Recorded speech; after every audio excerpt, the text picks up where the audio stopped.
तर आज आपण बघणार आहोत झटपट मिसळ बनवण्याची रेसिपी। त्यासाठी आपण मटकी एक दिवस भिजवून घेतली आहे। तो मिसळ मसाला घातला आहे, त्यात मीठ घातलं आहे, हळद घातलं आणि नीट ढवळून घेतलं आहे। आता हे साईडला ठेवतो आपण आणि कुकरला लावूया।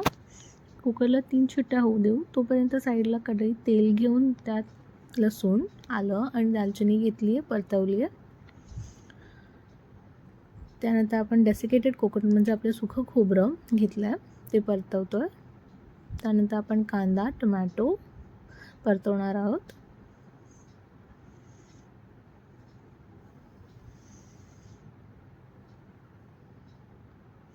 नीट परतवून घ्यायचं आहे।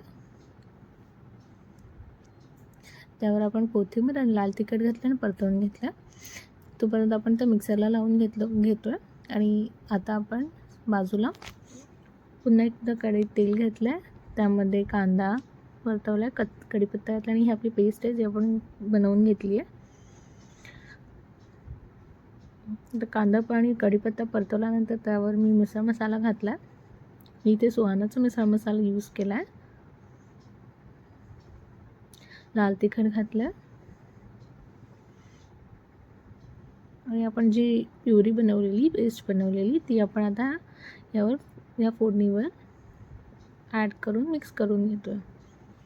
ही अशी छान उकळी येईपर्यंत आपण नीट बॉईल होऊ द्यायचं आहे।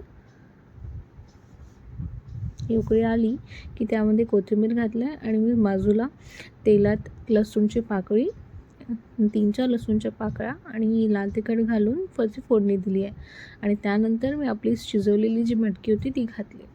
त्यावर थोडंसं पुन्हा कोथिंबीर शिवरली आहे। ही झाली आपली तयार। तर ही झाली आहे आपली मिसळ तयार। ही आहे माझी बनवण्याची एक पद्धत। मी दुसरी पद्धत कोणती आहे हे मी याच यूट्यूब चॅनलवर नक्की शेअर करेन। तर तुम्ही पण ट्राय करा आणि कमेंटमध्ये मला कळवा कशी वाटली। तोपर्यंत नमस्कार आणि थँक्यू।